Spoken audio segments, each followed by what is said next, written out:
जय हिंद बच्चों मैं हूँ कल्पना भारती। आज कक्षा 9 की पुस्तक प्रतिका भाग 1 के पाठ 4 माटी वाली का अध्ययन करेंगे। इस कहानी के रचयिता हैं विद्यासागर नौटियाल। इस कहानी में विद्यासागर नौटियाल ने विस्थापन की समस्या को प्रभावी ढंग से उठाया है। गरीब और श्रमिक वर्ग इस समस्या से कैसे जूझ रहा है, लेखक ने इसका बहुत ही संवेदनशील और मार्मिक चित्र खींचा है।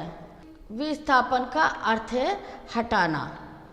जब भी कोई प्राकृतिक आपदा आती है, बाढ़, भूकंप या कोई सरकारी योजना जैसे बांध बनाना इत्यादि, तब उस जगह के लोगों को विस्थापित करके दूसरी जगह भेजा जाता है, जिसे पुनर्वास कहते हैं। इन लोगों को उनकी जगह के एवज में मुआवजा मिलता है और कई बार उन्हें ज़बरदस्ती वहाँ से हटा दिया जाता है। अपनी जगह को छोड़ना किसी के लिए भी आसान नहीं होता।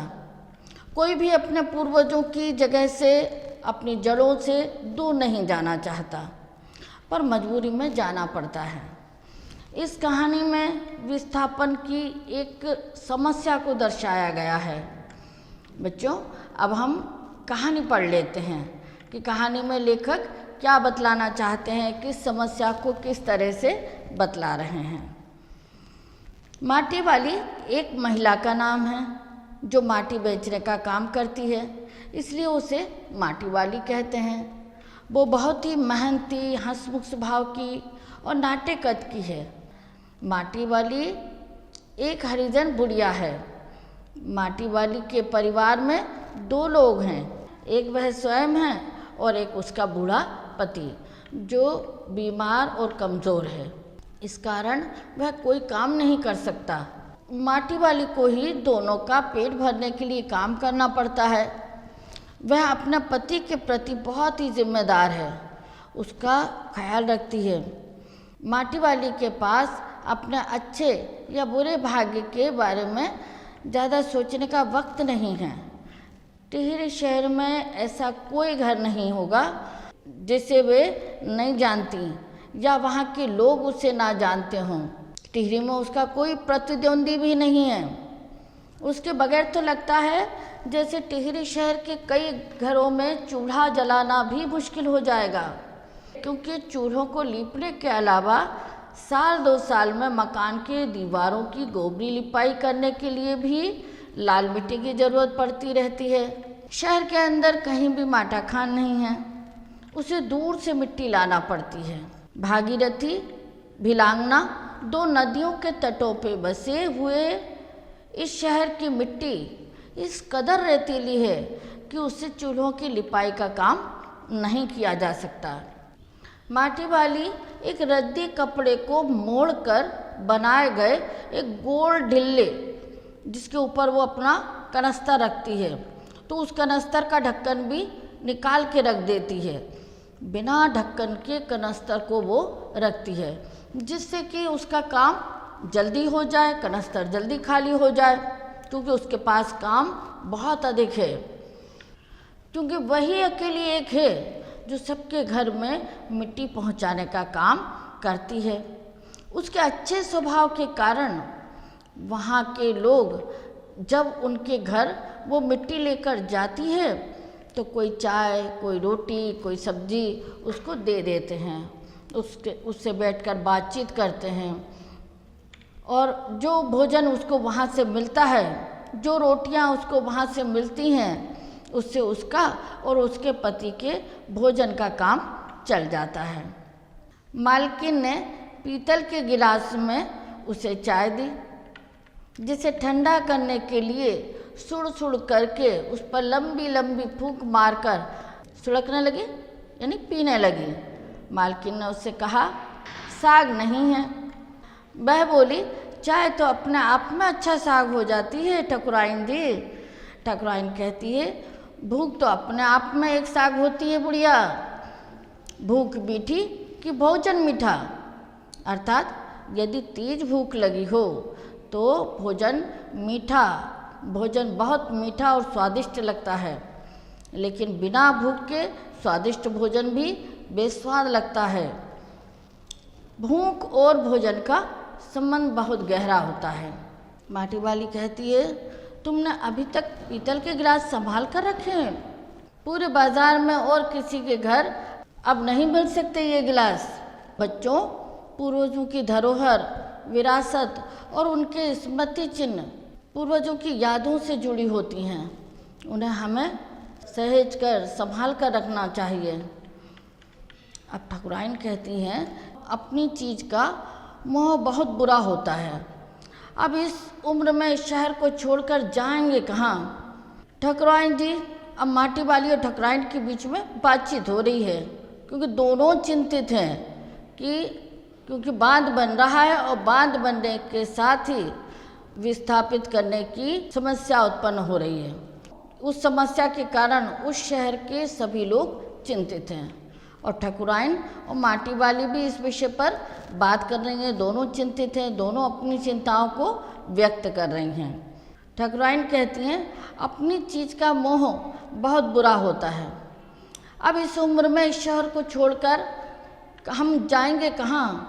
माटी वाली कहती है, ठाकुराइन जी, ज़मीन जायदादों के मालिक तो कहीं ना कहीं ठिकानों पर जाएंगे ही, पर मैं सोचती हूँ कि मेरा क्या होगा? मेरी तरफ तो कोई देखने वाला भी नहीं है। ऐसा वो इसलिए कहती है क्योंकि माटी वाली के पास कोई ज़मीन जायदाद नहीं है, कोई उसकी खुद की ज़मीन नहीं है, वो बहुत गरीब है। माटी वाली अब चाय ख़त्म करके सामने वाले घर में चली जाती है। क्यों जाती है? क्योंकि वहाँ भी उसे उस घर में भी कल हर हालत में मिट्टी लाने का आदेश मिलता है कि कल हर हालत में मिट्टी लेकर आना ही है। और साथ में वहाँ की मालकिन भी उसको 2 रोटियाँ देती हैं। अब जो 2 रोटियाँ मिल गई हैं, उन्हें भी उसने अपने कपड़े के दूसरे छोर में बांध लिया। ये रोटियाँ उसने संभाल के रख लीं। ये रोटियाँ वह अपने पति के लिए ले जा रही है और रास्ते में सोचती जा रही है कि घर पहुँचते ही ये तीनों रोटियाँ अपने बूढ़े पति के हवाले कर देगी। रोटियों को देखते ही चेहरा खिल उठेगा बुढ़े का।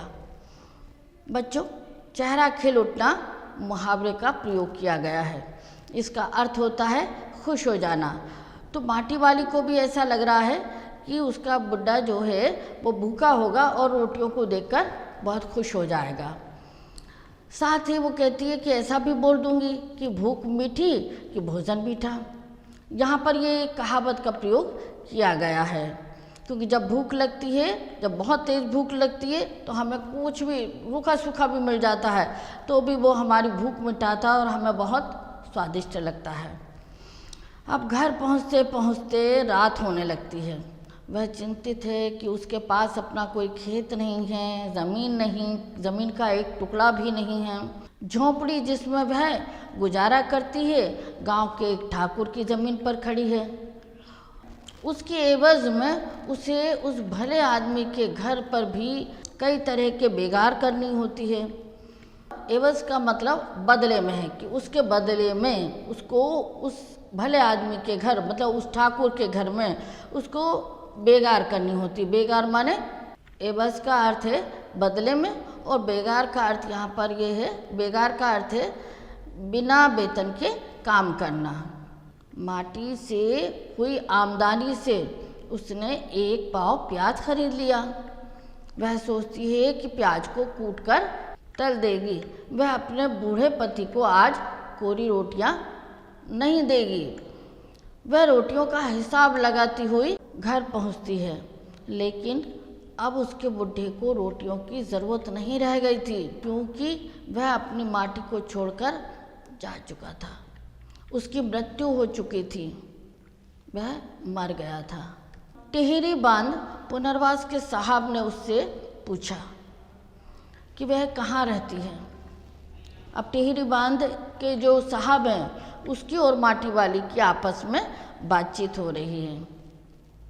तो टिहरी बांध के पुनर्वास के जो साहब हैं वो उससे बात करते हुए पूछते हैं, वह रहती कहाँ है? तुम तहसील से अपने घर का प्रमाण पत्र ले आना। माटी वाली कहती है, मेरी ज़िंदगी तो इस शहर के तमाम घरों में माटी देते हुए गुजर गई साहब। ज़िंदगी का मतलब ज़िंदगी से है। अब वे कहते हैं कि तो माटी कहाँ से लाती हो? माटा खान से लाती हूँ माटी। माटा खान चढ़ी है तेरे नाम? वे ऐसा प्रश्न पूछते हैं कि अगर माटा खान तेरी है, तेरे नाम से है, तो माटा खान के प्रमाण पत्र ले आ, अगर है तो तेरे नाम लिख देते हैं। माटा खान तो मेरी रोज़ी है साहब। बुढ़िया, हमें ज़मीन के कागज़ चाहिए, रोज़ी के नहीं। बांध बनने के बाद मैं क्या खाऊंगी साहब? अब वो कहते हैं कि इस बात का फैसला हम नहीं कर सकते, वह तो तुझे खुद ही तय करनी पड़ेगी। टिहरी बांध की 2 सुरंगों को बंद कर दिया गया। शहर में पानी भरने लगा। शहर में आपाधापी मची है। आपाधापी का मतलब है हलचल, शोर शराबा, इधर से इधर लोग भाग रहे हैं, घबरा रहे हैं, चिंतित हो रहे हैं। शहरवासी अपने घरों को छोड़कर वहाँ से भागने लगे। पानी भर जाने से सबसे पहले कुल शमशान घाट डूब गए। कुल शमशान घाट का आशय यहाँ पर है, कुल माने पूरे शमशान घाट पानी भर जाने के कारण डूब गए। माटी वाली अपनी झोंपड़ी के बाहर बैठी है। शहरवासी अपने घरों को छोड़कर वहाँ से भागने लगे हैं। पानी भर जाने से सबसे पहले कुल शमशान घाट डूब गए हैं। कुल माने पूरे से आशा है यहाँ कि पूरे शमशान घाट डूब गए हैं। माटी वाली अपनी झोंपड़ी के बाहर बैठी है। गांव के हर आने जाने वाले से एक बात कहती जा रही है, गरीब आदमी का शमशान नहीं उजड़ना चाहिए। यह पूरे पाठ का अंतिम और बहुत महत्वपूर्ण वाक्य है। इसे लेखक ने व्यंग्यात्मक शैली में लिखा है। माटी वाली कहानी में लेखक ने गरीबों की विस्थापना की समस्या को अत्यंत प्रभावी ढंग से प्रस्तुत किया है। लेखक ने टिहरी से हटाए गए लोगों के दर्द को महसूस किया है। टिहरी बांध से उत्पन्न हुई समस्या का सबसे अधिक असर गरीबों पर पड़ा। इन विस्थापितों की पीड़ा को हम समझें, उनके प्रति सहानुभूति रखें। सरकार और सामाजिक व्यवस्था में लगे लोगों को इस दिशा में सकारात्मक चिंतन करने की आवश्यकता है। माटी वाली के लिए अब घर और शमशान में कोई अंतर नहीं रहा, क्योंकि घर तो था ही नहीं और शमशान भी डूब गए।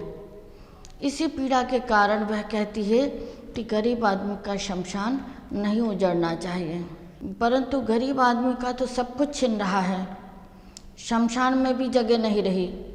अगर अंतिम संस्कार की जगह भी छीन ली जाए तो वह कहाँ रहेगा? बच्चों, आपको ये कहानी कैसी लगी? आपने कहानी को ध्यान से सुना, समझा? मेरा विश्वास है कि आपको कहानी समझ में आ गई है। बच्चों, अब इस कहानी से संबंधित प्रश्नों के उत्तर अपनी उत्तर पुस्तिका में लिखिए। अब प्रश्नों के ऊपर ध्यान देंगे।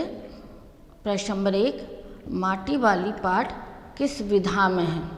दूसरा, माटी वाली के लेखक कौन हैं? प्रश्न 3, माटी वाली किस शहर में मिट्टी बेचने जाती है? प्रश्न 4, लेखक ने इस कहानी में किस समस्या की चिंता व्यक्त की है? प्रश्न 5, माटी वाली की मिट्टी किस काम आती है? अगला प्रश्न है, टिहरी शहर कौन सी 2 नदियों के तट पर बसा है? प्रश्न 7, टिहरी शहर की मिट्टी कैसी है? प्रश्न 8, शहर के सभी लोग माटी वाली को क्यों पसंद करते थे? प्रश्न नंबर 9, भूख मीठी कि भोजन मीठा, यह वाक्य किसने किससे कहे? इसका क्या आशय है? प्रश्न नंबर 10, पुरखों की खरीदी चीज़ों को क्यों संभाल कर रखना चाहिए? इससे हमारी कौन सी भावनाएं जुड़ी हैं? अगला प्रश्न है, बांध बन जाने पर शहर में कैसे हालात हो गए? अगला प्रश्न, माटी वाली और शहर के लोग क्यों चिंतित थे? अगला प्रश्न, पुनर्वास के साहब ने माटी वाली से कौन सा प्रमाण पत्र मांगा? आगे का प्रश्न देखेंगे, गरीब आदमी का शमशान नहीं उजड़ना चाहिए। माटी वाली गांव के हर आते जाते से ये बात क्यों कहती है? अगला प्रश्न, विस्थापना की समस्या का प्रभाव समाज के किस वर्ग पर सबसे अधिक पड़ता है और इस समस्या से कैसे निपटा जा सकता है? अपने विचार लिखिए। बच्चों, माटी वाली कहानी के लेखक विद्यासागर नौटियाल हैं। अब हम लेखक के जीवन परिचय पर प्रकाश डालेंगे। ध्यान दें और जीवन परिचय से कुछ प्रश्न स्वयं निकालें और उनके उत्तर भी हल करें। जीवन परिचय इस प्रकार है। जीवन परिचय पर प्रकाश डालते हैं। जाने माने साहित्यकार एवं पूर्व विधायक विद्यासागर नौटियाल 20 सितंबर 1933 को टिहरी के माली देवल गांव में स्वर्गीय नारायण दत्त नौटियाल व रत्ना नौटियाल के घर जन्मे। नौटियाल 13 साल की उम्र में शहीद नागेंद्र सकलानी से प्रभावित होकर सामंतवाद विरोधी प्रजामंडल से जुड़ गए। रियासत ने उन्हें टिहरी के आज़ाद होने तक जेल में रखा। वन आंदोलन और चिपको आंदोलन के साथ वह टिहरी बांध विरोधी आंदोलन में भी सक्रिय रहे। स्कूल की परीक्षा प्रताप इंटर कॉलेज टिहरी से उत्तीर्ण करने के बाद उन्होंने इंटरमीडिएट बीए व एलएलबी की परीक्षा डीएवी कॉलेज देहरादून से ली। 1952 में वे अंग्रेजी साहित्य के अध्ययन के लिए बनारस हिंदू विश्वविद्यालय चले गए। वहाँ उन्होंने अंग्रेजी साहित्य में एमए किया। नौटियाल बनारस में 1959 तक लगातार सक्रिय रहे। वे 1953 व 1957 में बीएचयू छात्र संसद के प्रधानमंत्री निर्वाचित हुए।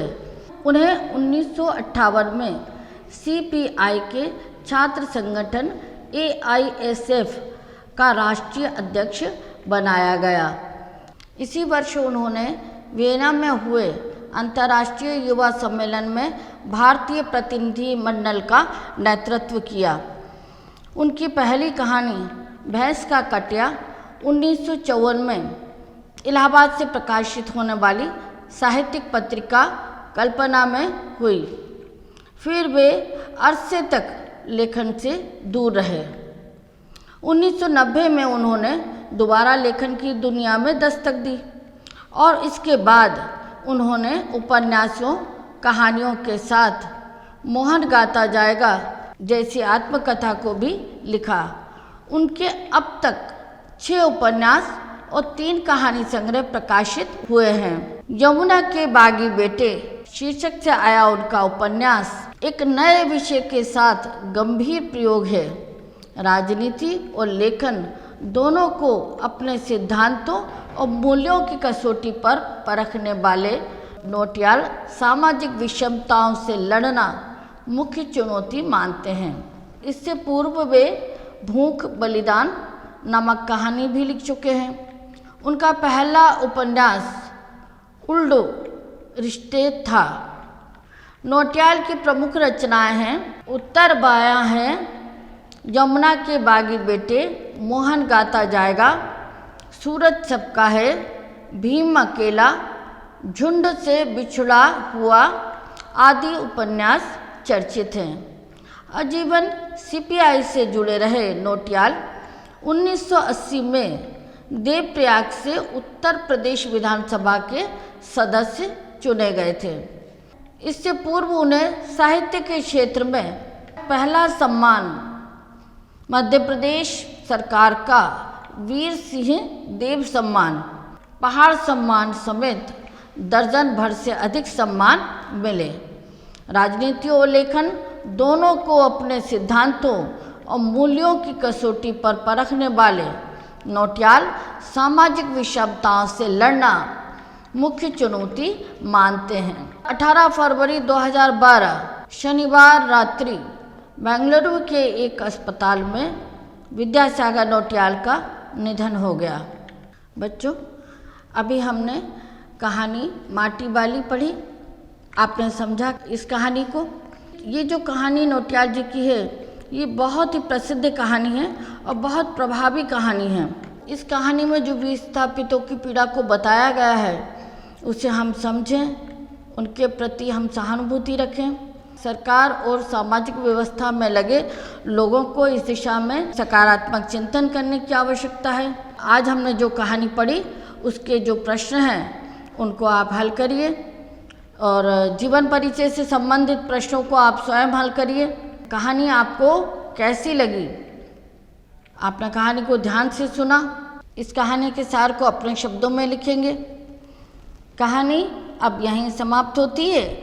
अगली कक्षा में हम एक नई कहानी के साथ उपस्थित होंगे।